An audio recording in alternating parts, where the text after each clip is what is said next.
કોંગ્રેસના રાષ્ટ્રીય અધિવેશન મુદ્દે ઋષિકેશ પટેલનું નિવેદન, દિલ્હીથી નેતાઓ આવે કે ગમે ત્યાંથી આવે, કોંગ્રેસ ક્યારેય પ્રજાનો વિશ્વાસ જીતી નહીં શકે. ગુજરાતમાં સરકાર બનાવવાના કોંગ્રેસ દીવા સ્વપ્ન જોઈ રહી છે.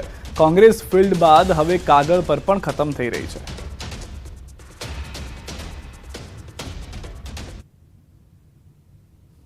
ગુજરાતની પ્રજાએ ક્યારેય વિશ્વાસ નથી મૂક્યો અને એટલીસ્ટ હું એટલું તો કહીશ, ચાહે ઉપરથી આવે કે ચાહે ગુજરાતથી આવે, આ નેતાગીરી ક્યારેય પ્રજાનો વિશ્વાસ જીતી શકવાની નથી. કારણ કે પ્રજાનો વિશ્વાસ જીતી શકે એવા એક પણ કામ અથવા તો એક પણ એવી માનો કે કોવિડ હતો તો કોવિડમાં પણ કોંગ્રેસનો કાર્યકર્તા તમને ક્યાંય નહીં દેખાય. લોકોની સંવેદનશીલતામાં ભાજપનો કાર્યકર્તા એમાં સામેલ થતો હોય. એની પડતી મુશ્કેલીઓમાં ભારતીય જનતા પાર્ટીનો કાર્યકર, સરકાર અને સંગઠન તમામ સક્રિય થઈ એની સહભાગીદારીતા વધારતી હોય છે. કોંગ્રેસ તમને ક્યાંય ફિલ્ડ ઉપર જોવા નહીં મળે, કાગળ ઉપર પણ હવે ખતમ થઈ છે. અહીંયા હવે કોંગ્રેસે દિવા સ્વપ્ન છે. અહીંયા ગુજરાતની અંદર ક્યારેય એ સત્તા ઉપર આવી શકે એવું કોઈ ખયાલી પુલાવ છે. રાજ્યના મુખ્યમંત્રીનો મહત્વનો નિર્ણય, ધારાસભ્યોને મત વિસ્તાર દીઠ ફાળવવામાં આવતી ગ્રાન્ટમાં 1 કરોડ રૂપિયાનો વધારો કરાયો છે. હવે 1.5 કરોડ રૂપિયાના બદલે 2.5 કરોડ રૂપિયા વિકાસ કામો માટે અપાશે. કેશ ધ રેન અભિયાનમાં ₹50 લાખના કામો ધારાસભ્યોએ ગ્રાન્ટમાંથી કરવાના રહેશે.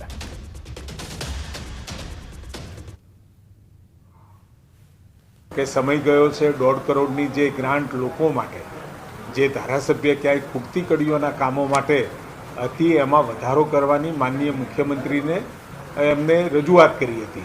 એને પ્રતિસાદ કરતા આદરણીય ભૂપેન્દ્રભાઈએ એ ગ્રાન્ટ 1.5થી વધારી અને 2.5 કરોડની કરી છે.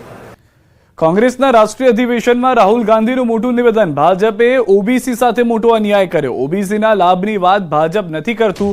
50%ની દિવાલ અમે તોડી નાખીશું. અમે બનાવેલ બિલ ભાજપે રદ કરી નાખ્યું. તેલંગાણાથી અમે શરૂઆત કરી છે.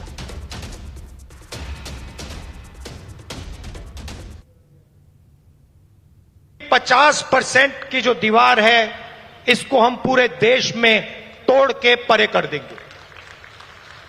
और जो शुरुआत हमने तेलंगाना में की है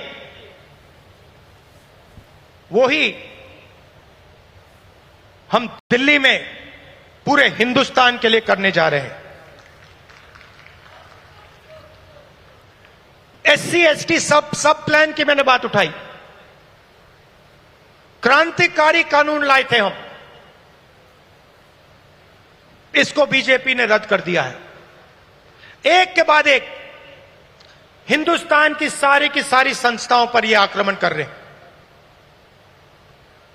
जहां भी आपको पहले दलितों को, पिछड़ों को, आदिवासियों को, गरीब जनरल कास्ट को जहां भी पहले जगह मिलती थी वो सारे के सारे दरवाजे एक के बाद एक बंद कर रहे हैं.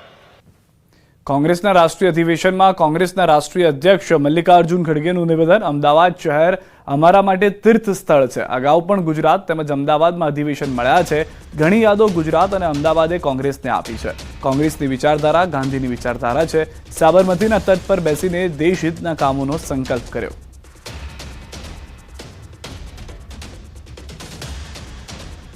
साबरमती के तट पर से हम न्याय पथ पर चलने के लिए संकल्प, संघर्ष और समर्पण का संदेश लेकर यहां से चलेंगे.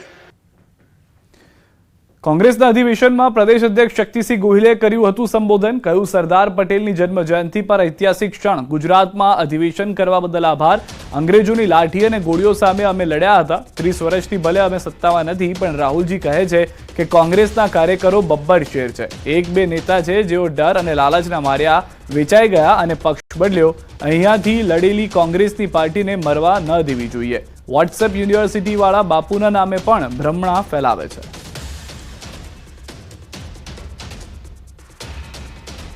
भले ही हम 30 साल से शासन में नहीं रहे, पर राहुल गांधी जी कहते हैं ना कि कांग्रेस का कार्यकर्ता बब्बर शेर है. मेरे इस कांग्रेस के गुजरात के कार्यकर्ता ना बिके हैं, ना डरे हैं, हाँ इक्का दुक्का कोई नेता होगा। અમદાવાદ શહેરમાં બનતી આગ અકસ્માતની ઘટનાઓને લઈને અમદાવાદ જિલ્લા શિક્ષણ અધિકારી એક્શનમાં આવ્યા છે અને ફાયર એનઓસી માટે અરજી નહીં કરનારી 10 જેટલી સ્કૂલોને નોટિસ ફટકારી છે। અમદાવાદ શહેરની 9 પ્રાથમિક શાળા અને 1 હાઈસ્કૂલે ફાયર એનઓસી માટે અરજી નહીં કરતા કાર્યવાહીના સંકેત આપ્યા છે। તમામ શાળાઓમાં ફાયર એનઓસી ફરજિયાત છે, છતાં એનઓસી માટે કાર્યવાહી ન કરાઈ હોવાથી આવી શાળાઓ સામે કાર્યવાહી થઈ શકે છે, જેને લઈને આવી શાળાઓને ડીઈઓ કચેરીએ હાજર થવા અને ખુલાસો કરવા આદેશ કર્યો છે। જો આ શાળાઓ ટૂંક સમયમાં એનઓસી રજૂ નહીં કરે તો આ શાળાઓની માન્યતા રદ કરવામાં આવશે। સાથે જ ઇલેક્ટ્રિકલ ઓડિટ કરવાની સૂચના આપવામાં આવી છે અને કેમિસ્ટ્રી લેબ અને કમ્પ્યુટર લેબનું ફાયરને લગતું ઓડિટ કરાવી લેવા પણ સૂચના આપવામાં આવી છે। અમદાવાદ શહેરની વાત કરીએ તો 9 પ્રાથમિક શાળાઓ અને 1 હાઈસ્કૂલમાં એનઓસી માટેની અરજી કરવામાં આવેલી નથી।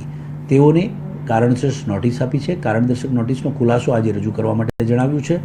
જો તેઓ ખુલાસો રજૂ કરશે તે ગ્રાહ્ય રાખી શકાય તેમ નહીં હોય અને ટૂંકા સમયમાં જેઓ એનઓસી રજૂ નહીં કરે તો તેઓની માન્યતા રદ કરવા માટેની કાર્યવાહી કરવા માટેની ફરજ પડશે તેવું પણ શાળાઓને જણાવ્યું છે। ગરબાડાના છરછોડા ગામે દીપડાના હુમલામાં વૃદ્ધ મહિલા ઘાયલ થયા। 60 વર્ષીય વૃદ્ધ મહિલા ઘરની બહાર ઊંઘતા હતા તે દરમિયાન દીપડાએ હુમલો કર્યો। મહિલાએ બૂમાબૂમ કરતા આસપાસના લોકો દોડી આવતા દીપડો ભાગી છૂટ્યો। તાત્કાલિક ઘાયલ મહિલાને સારવાર માટે હોસ્પિટલ ખસેડવામાં આવી। હાલ ઘટનાને લઈને વિસ્તારમાં ભયનો માહોલ ફેલાયો છે। રખડતા ઢોરે 82 વર્ષના વૃદ્ધને લીધા અડફેટે। સુરેન્દ્રનગરના પાટડીના કમાલપુર ગામે પગપાળા ચાલીને જતા વૃદ્ધને આંખલાએ અડફેટે લીધા। વૃદ્ધ જમીન પર પટકાતા માથા તેમજ શરીરના ભાગે ઈજાઓ પહોંચી હતી, જેના સીસીટીવી પણ સામે આવ્યા છે। સીસીટીવીમાં જોઈ શકાય છે કે વૃદ્ધ રોડ પર ચાલતા જઈ રહ્યા છે ત્યારે અચાનક આંખલો તેમને અડફેટે લે છે અને તેઓ જમીન પર પટકાય છે। હાલ તેઓને હોસ્પિટલમાં સારવાર અર્થે ખસેડાયા છે। પાટડી તાલુકાના ગ્રામ્ય વિસ્તારમાં રખડતા ઢોરનો ત્રાસ વધતા લોકોમાં રોષ જોવા મળ્યો છે, ત્યારે તંત્ર દ્વારા રખડતા ઢોરને પાંજરે પૂરવામાં આવે તેવી લોક માંગ ઉઠી છે।